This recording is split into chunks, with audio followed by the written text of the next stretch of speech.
in the gleaming heart of downtown Chicago, inside the glass tower of one of America's most powerful corporations, a man everyone overlooks is about to do something no one will ever forget.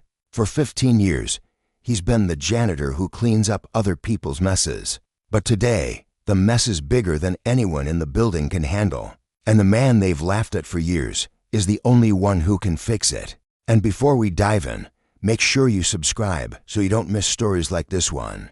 Hit like if you're ready to see what happens, and stick with me until the end, because you won't believe how this ends. Frank Miller's mornings always started the same way. Before most employees even left their apartments, he was already inside the towering steel and glass skyscraper on Madison Street, pushing his cleaning cart past the empty cubicles. The smell of fresh coffee hadn't yet filled the air.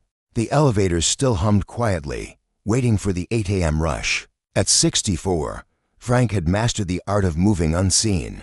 His navy blue janitor's uniform, slightly faded from years of washing, was like camouflage in the corporate jungle. People saw it, but never really looked at him. Not the executives in tailored suits, not the analysts hunched over their laptops, not even the interns clutching their iced lattes. 15 years in this building had taught him one thing: the higher people climbed, the less they noticed who was holding the ladder. He didn't mind the quiet. In fact, he preferred it. It gave him time to think, and Frank thought a lot, more than anyone would guess. Before this job, he'd been many things: a soldier in the U.S. Army, a field technician for an electrical engineering firm, even a part-time mechanic. He knew how to fix things most people didn't even understand. But life has a way of taking sharp turns, and as had taken more than a few. That morning, the first sign something was different came not from the smell of coffee or the chatter of early rivals, but from the tone of the voices echoing down the marble-floored hallway. Frank slowed his cart. From behind the frosted glass of Conference Room 1B, raised voices spilled out, urgent, clipped, and tense. Through the door's narrow glass pane, he could see a cluster of people in suits, all facing a massive screen. Red warning boxes filled the display, numbers flashing in angry crimson.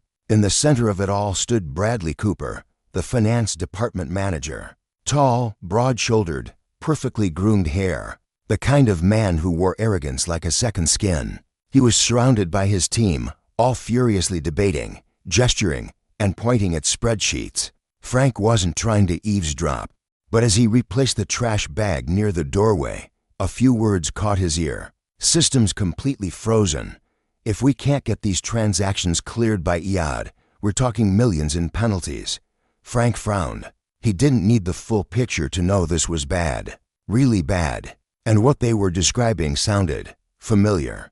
Before he could think better of it, he muttered under his breath, "Sounds like a data loop in the fail-safe relay." It was barely above a whisper. But somehow, Bradley Cooper heard it. The room went quiet. Slowly, the manager turned toward the door. His sharp blue eyes landed on Frank like a spotlight. "What did you just say?" Frank straightened slightly, caught off guard. Just thinking it might be a fail-safe relay issue."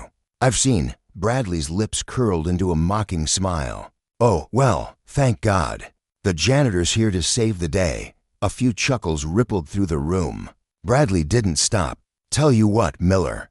Why don't you grab a mop, clean up the coffee someone spilled in the break room, and leave the technical talk to people who actually understand it?" The laughter was louder this time. One of the younger analysts covered his mouth, trying to hide his grin. Frank felt the familiar sting of humiliation tighten in his chest. He'd been talked down to before, more times than he could count. But something about the smugness in Bradley's voice burned deeper. He forced a small, polite nod. "Yes, sir." And as he turned his cart away, Bradley's laughter followed him down the hall. If you've ever seen someone underestimated, you know exactly how Frank felt in that moment. And trust me, you're going to want to see how he turns this around. So make sure you're subscribed and keep watching. The revenge in this story is something else. Frank tried to shake off the sting of Bradley's words as he pushed his cart toward the service elevator. He'd been insulted before. That came with the territory of being the janitor in a building full of people who thought a corner office was proof of superiority. But Bradley had a way of twisting the knife. His comments weren't just dismissive, they were meant to remind you of your place. Frank could have left it there, gone back to his quiet routine. But when he stopped by the break room, the humiliation deepened.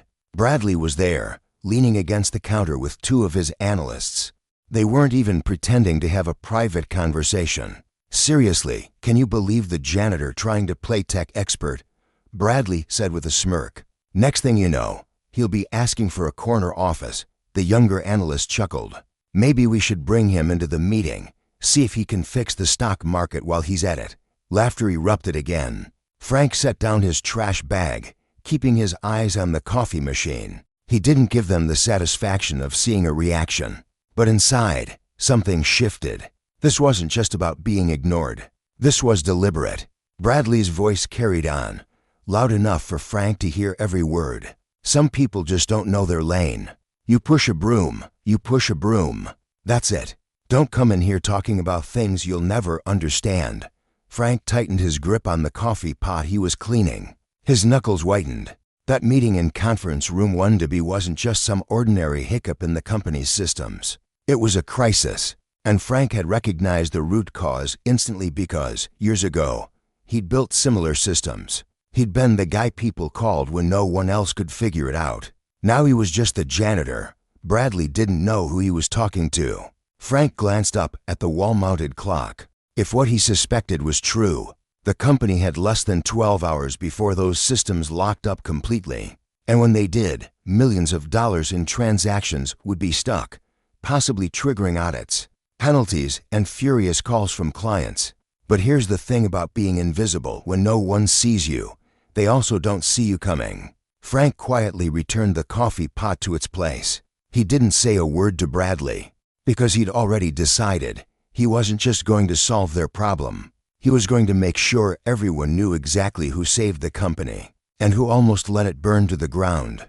That night, the city was quiet, but in Frank Miller's small apartment on the south side, the hum of his old desktop computer filled the room. He sat hunched over the desk, glasses perched low on his nose, eyes scanning through lines of code and technical manuals that most people in Bradley's department wouldn't even understand. He'd been right.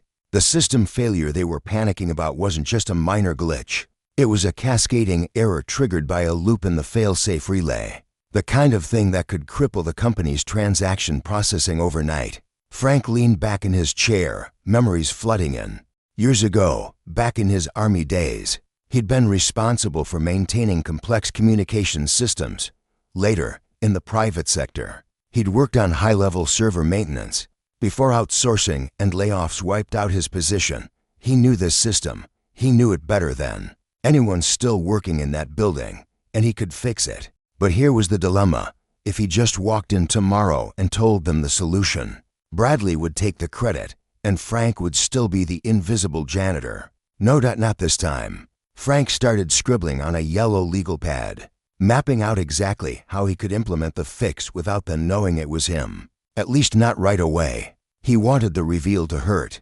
He envisioned it, the panic rising in the conference room, Bradley's smug expression fading into desperation, the sudden realization that someone had quietly saved the company while he was too busy laughing at the wrong person. Frank smiled to himself. This wouldn't just be a fix. This would be a lesson. By midnight, he had a plan. By dawn, he would be ready to put it into motion. Frank arrived at the building earlier than usual the next morning, long before Bradley and his crew would drag themselves in with their overpriced coffee. The lobby was nearly empty, the marble floors gleaming under the faint hum of fluorescent lights. Instead of heading straight for the janitor's closet, Frank took the service elevator to the 22nd floor, the IT department. He knew the night shift techs would be gone by now, and the day shift hadn't yet started. Perfect. He wheeled his cleaning cart through the corridor, its squeaky wheels echoing softly. On the surface, he looked like a man about to change trash bags. In reality, his cart carried something else, a small toolkit and a flash drive containing a custom patch he'd coded overnight. The server room door was locked, but Frank still remembered the maintenance override code from years ago when he'd helped repair the cooling system. He keyed it in, and the heavy door clicked open. Inside, the room was cold. The air filled with the low drone of servers processing billions of dollars worth of transactions. The red error indicators still blinked, angry and insistent. Frank slid on a pair of gloves and got to work. He moved with the precision of a man who had done this hundreds of times before, navigating through system menus, bypassing security prompts, and uploading his custom patch. He didn't just fix the loop. He built in a diagnostic trail that would make it impossible to claim the solution was accidental or done by someone else. It would point directly to him, but he wasn't going to tell anyone just yet. By the time the first wave of employees poured into the building, Frank was back on the lower floors, emptying trash cans and wiping down tables as if nothing had happened. Upstairs, Bradley and his team would soon discover the crisis was mysteriously gone, and Frank wanted to be there to watch it unfold. By mid-morning, the buzz started. It began as a faint ripple in the air, overheard snippets in passing. "Wait, it's working. Who fixed it? That's impossible. We were dead in the water last night." Frank, pushing his cart along the main hallway, caught fragments of the chatter. He didn't slow down, but inside, he felt the smallest flicker of satisfaction. Up on the 22nd floor, the scene in conference room 1-B was entirely different from the day before. Bradley stood at the head of the table, hands braced on the polished wood, staring at the large screen in disbelief. The red error boxes were gone. The system was running at full capacity. Transactions were clearing without a single hiccup. "How?" he demanded, scanning the faces of his team. "Who did this?" His analysts shook their heads.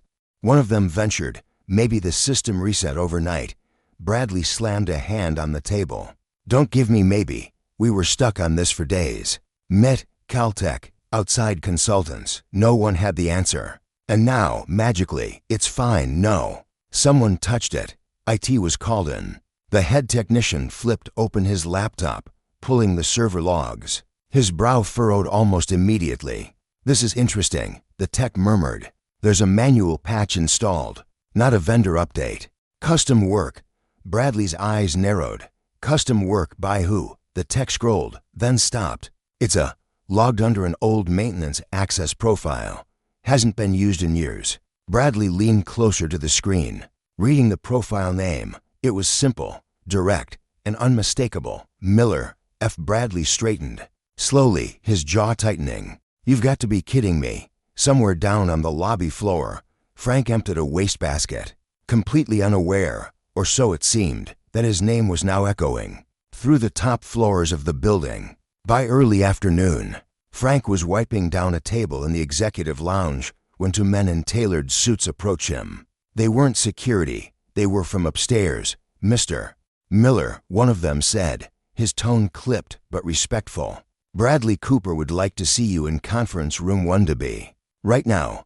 Frank glanced at the man, then at the coffee stain he'd been scrubbing. "Tell Bradley I'm almost done here." The younger of the two exchanged a look with his colleague. "Sir, this isn't a request." Frank set down the rag, wiped his hands on his uniform, and followed them. When he stepped into the conference room, all eyes turned to him. Bradley was at the far end of the table, arms crossed, his expression a mixture of disbelief and annoyance. Several senior executives sat nearby, watching silently. "Mr.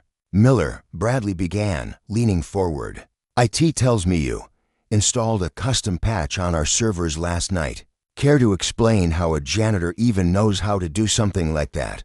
Frank looked at him evenly. "It's not that complicated when you've done it before." A ripple of surprise moved through the room. Bradley's eyes narrowed. "Done it before? You're telling me you've worked on systems like ours?" Frank took a step closer to the table.